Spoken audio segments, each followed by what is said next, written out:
эфире телеканала программа «Итоги дня», в студии Кристина Якупова. Здравствуйте. Коротко о темах вечернего выпуска. Около 7 тысяч молодых специалистов трудоустроились в промышленные предприятия Якутии в прошлом году. Порядка 4 тысяч мер социальной поддержки оказано детям военнослужащих в системе образования. Финансовую грамотность продемонстрируют на Всероссийской онлайн-олимпиаде якутские школьники. Коммунальные службы продолжают уборку снега на улицах столицы республики. 3 медали в копилку сборной принесли якутские лыжники на играх «Дети Азии». Размер МРОТ на 2024 год составит 19 242 рубля и вырастет в совокупном объеме на 17%, заявил министр труда и социальной защиты Российской Федерации Антон Котяков. Он напомнил, что в рамках бюджета, который рассматривали и принимали на 2023-2025 годы, в параметры бюджета были заложены более высокие темпы роста минимального размера оплаты труда, плюс 3% к темпам роста, которые были по прожиточному минимуму. В Якутии образовательные кластеры получат гранты в 100 миллионов рублей. Так их получит образовательный кластер на базе Южно-Якутского технологического колледжа в Нерюнгри и кластер на базе Якутского сельскохозяйственного техникума в Якутске. Создание кластеров в России началось в прошлом году в рамках федерального проекта «Профессионалитет». Цель проекта – сформировать поток специалистов по направлениям, которые востребованы бизнесом, чтобы выпускники могли быстрее найти работу. Государственные гранты могут получить не только производственные кластеры, но и кластеры в области СМИ, медицины, образования, креативной индустрии, сферы услуг, управления и туризма. Ежегодно в федеральном бюджете на поддержку таких кластеров предусмотрено почти по 11 миллиардов рублей. Порядка 7 тысяч молодых якутян получили работу в предприятиях республики в рамках проекта «Местные кадры в промышленность» в прошлом году.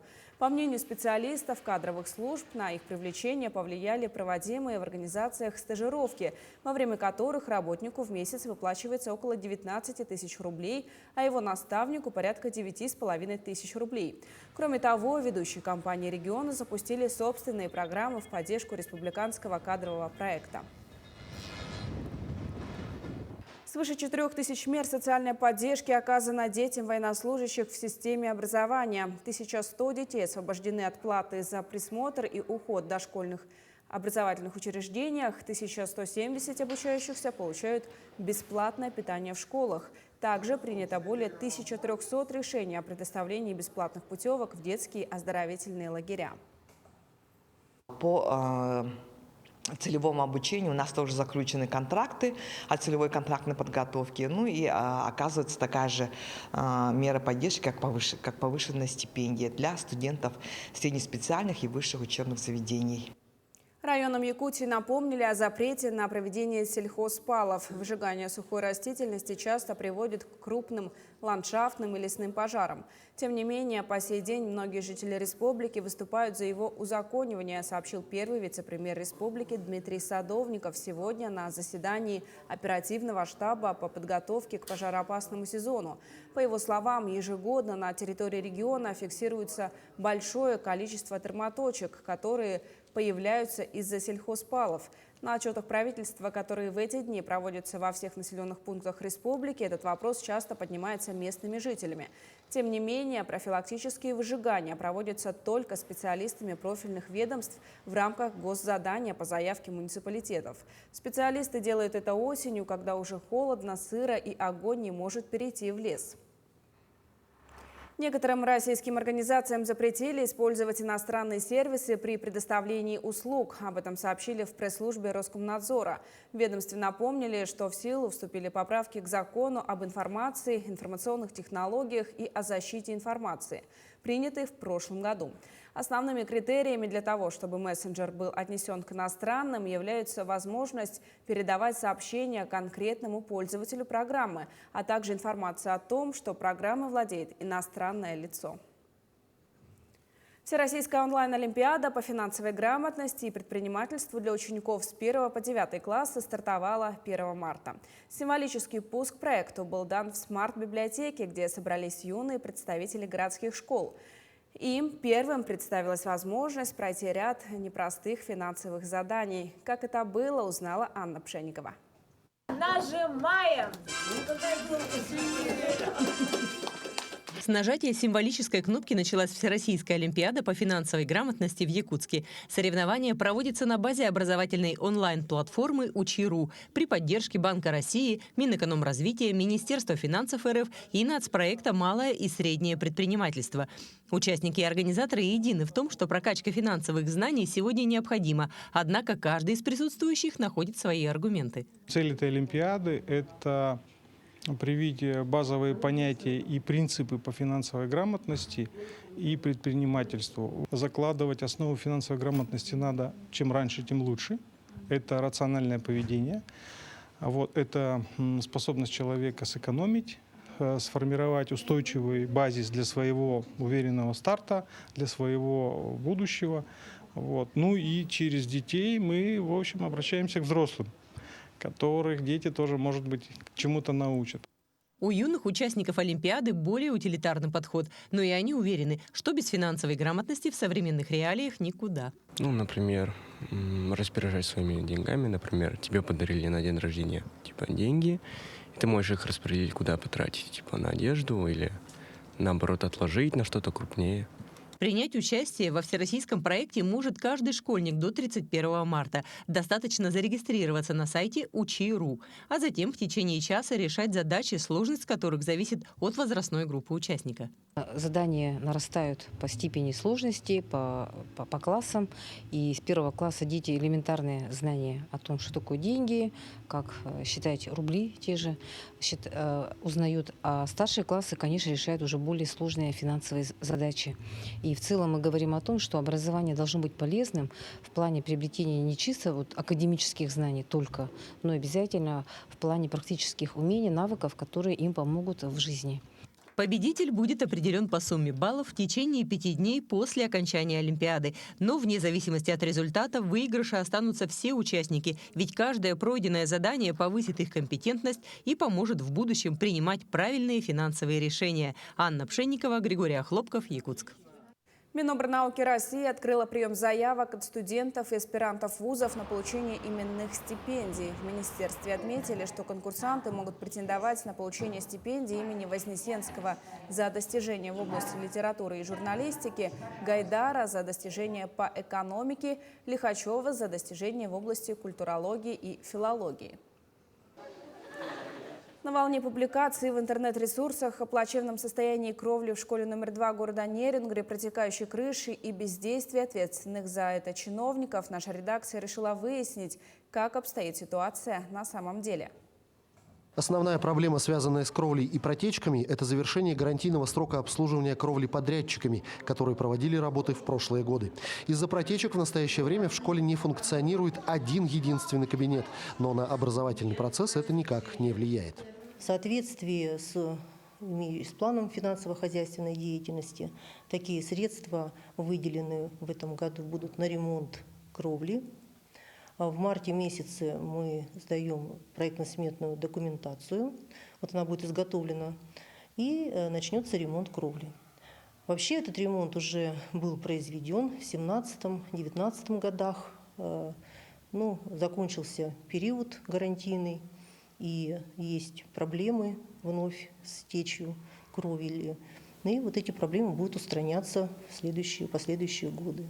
По словам главы районной администрации Романа Щегельника, проблема ремонта общеобразовательных учреждений далеко не нова, но работа ведется планомерно. Так, 14 из 19 школ района будут капитально отремонтированы до 2026 года. В этом году мы предусмотрели рекордные, беспрецедентные суммы на ремонты учреждений образования. Это свыше 350 миллионов. Если для примера, прошлый год это 120 миллионов. А предыдущие года 70-80 миллионов. Да? Поэтому мы понимаем, какой объем делаем. И вместе с этим мы еще проводим параллельно капитальный ремонт. Поэтому очень серьезно перед собой задачу ставим, что к 2026 году практически все объекты образования мы откапиталим, сделаем кровли, фасады и так далее, тем более поменяем окна. Еще одной пока не решенной проблемой школы номер 2 является нефункционирующий бассейн. После проведенной экспертизы о несоответствии выполненных работ нормативам безопасности, руководство школы ждет решения суда, чтобы появилась возможность закончить эти работы. Действительно, уже не первый год, к сожалению, мы не можем запустить бассейн. Именно в связи с тем, что до сих пор не устранены проблемы, которые обнаружились в ходе выполненного ремонта. Очень надеемся, что все-таки эту проблему удастся в ближайшем будущем решить. Помимо запланированных работ по капитальному ремонту, в этом году в школе номер 2 планируется провести и текущие работы. Это замена кресел в актовом зале, изготовление скамеек для зон рекреации, смена напольного покрытия в библиотеке и многое другое. Все, чтобы школьники и дальше продолжали учиться в комфортных условиях. Иван Лазаренко, Захар Головин, Нерюнгри.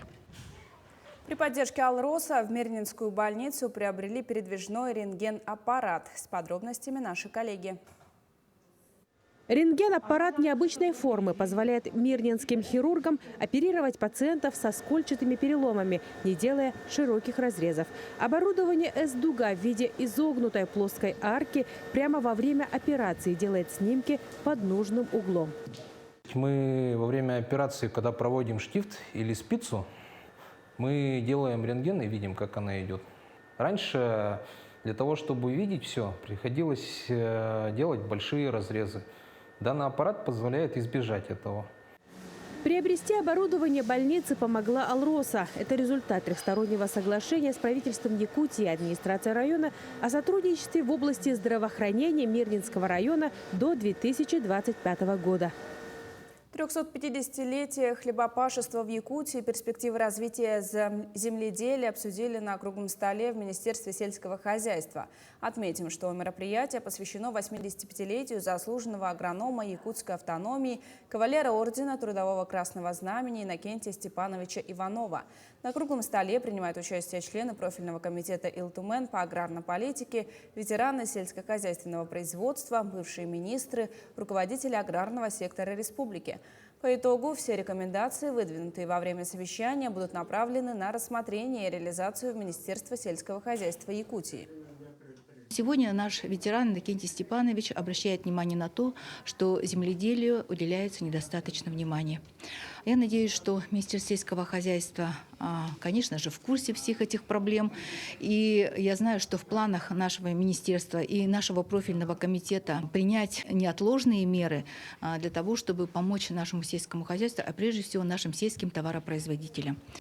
С 1 марта в России в силу вступили нововведения в ПДД. Теперь любители самокатов должны соблюдать скоростной режим, а водителям стоит обратить внимание на новые знаки и на светофор с дополнительной секцией бело-лунного цвета. Для чего она нужна и на каких участках дорог Мирного появится, знает Вадим Ахмадулин.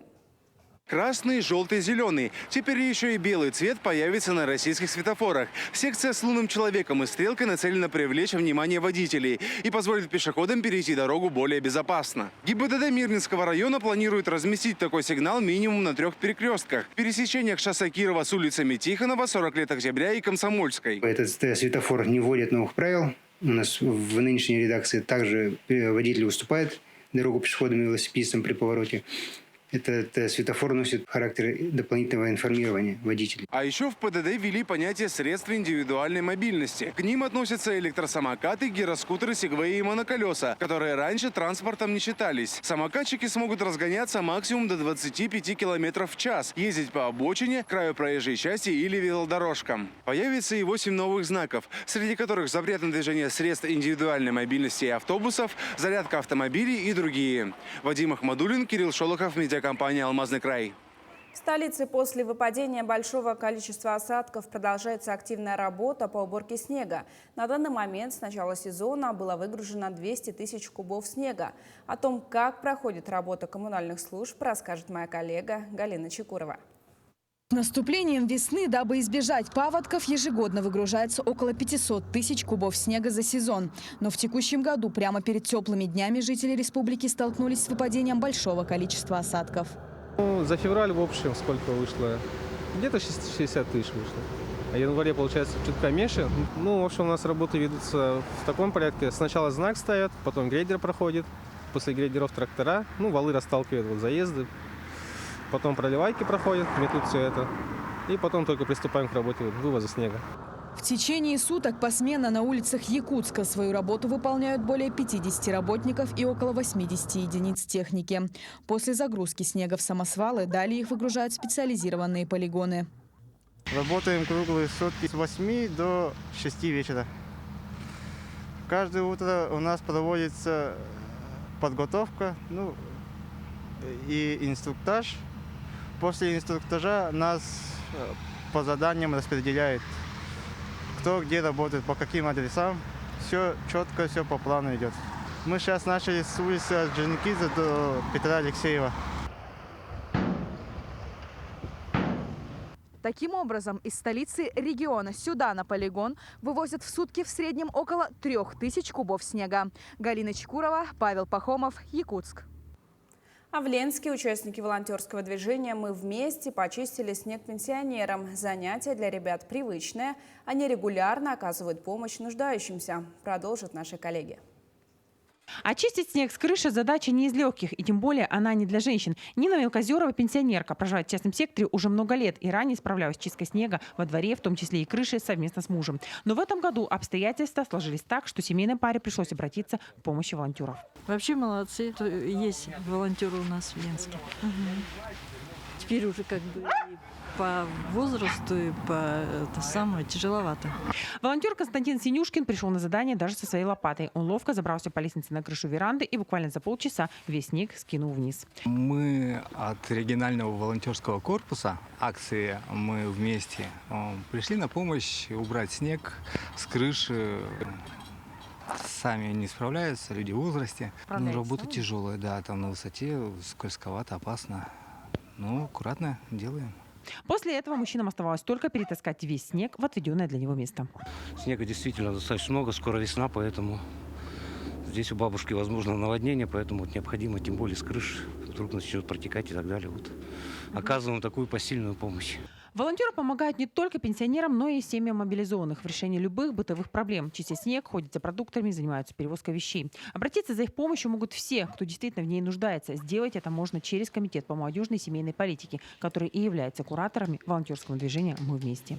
Светлана Балеева, Александр Ильчук, Ленск. В Якутске состоялось открытие выставки коллекционера Станислава Луковцева «Гражданская авиация России. За годом год». Экспозиция приурочена к столетию отрасли воздушного транспорта. По профессии коллекционер является музыкантом. Он является автором гимна международных спортивных детских игр «Дети Азии». С детства мечтал стать пилотом. Станислав Луковцев с 1978 года собирает значки, марки, конверты и медали на тему авиации и космоса. В настоящее время коллекция состоит из 5000 значков, 1500 марок и открыток, 400 книг и более 200 календарей. Тут у нас история авиации в Якутии в значках, гражданской авиации, военной авиации. Здесь начинается, в прошлом году у нас перегоночной авиации, да, которые с Аляски до Красноярска перегоняли самолеты, 8 тысяч самолетов. 80 лет было. И там тоже в прошлом году выставлял свою коллекцию. Это 70-летие, 80-летие тоже. В Тюнгулю выпустили такой памятный знак. Кажется, там имелся запасной аэродром. Раньше все были до 90-го, до 2000 года это были секретные. Поэтому никто не знал даже. В Якутске состоится чемпионат республики по бодибилдингу и фитнесу. На сцену культурного центра «Сергелякские огни» выйдут мужчины и женщины, которые будут соревноваться в номинациях «Фитнес-бикини», «Фитнес-модель», «Боди-фитнес», «Классический» и «Пляжный бодибилдинг». Почетными гостями чемпионата станут президент Федерации бодибилдинга России Александр Вишневский, генеральный секретарь Федерации Наталья Медведева и судья международной категории фитнес-эксперт Александр Назаренко. Накануне соревнований Александр Назаренко провел семинар для судей, спортсменов и тренеров, на котором напомнил основные правила проведения соревнований, указал на возможные ошибки спортсменов на сцене и дал рекомендации тренерам по вопросам подготовки атлетам. Возникают вопросы, почему этот стал лучше, этот стал хуже. И в процессе нашего разговора, когда я показываю какие-то фотографии, мы возвращаемся к правилам, как должно быть. Мы приходим к пониманию того, как судили судьи. И это повышает общий уровень каждого судьи и всех присутствующих. Если присутствуют спортсмены, я пытаюсь делиться как судья своим мнением, почему вот эта участница лучше, чем эта.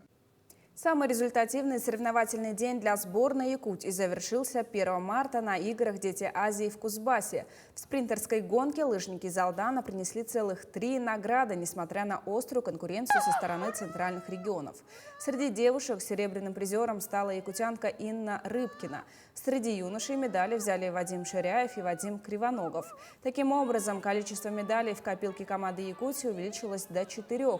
Первую медаль, напомним, завоевал сноубордист Илья Соколов.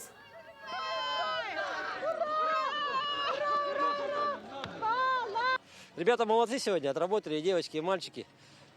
Так что я надеюсь, Якутия покажет еще всем, что мы зимняя республика, и в лыжах мы должны быть всегда.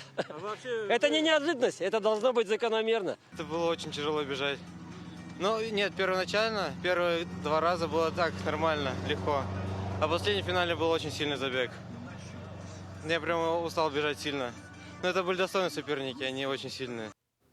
Якутские синоптики прогнозируют 2 марта метели в арктическом побережье Якутии. А для Якутска второй день характерен утренним туманом, осадков не предвидится. Температура воздуха ночью упадет до минус 37, минус 39 градусов, а днем потеплеет до минус 24, минус 26 градусов. Осадков также не прогнозируют в Нижнеленских, Заречных и Колымо-Индигирских районах. Небольшой и умеренный снег выпадет на остальной части Якутии, а на побережье арктической зоны региона вновь ожидаются метели со скоростью ветра до 20 метров в секунду. К этому часу у меня вся информация. Наши корреспонденты продолжат следить за развитием событий. Оставайтесь на нашем телеканале.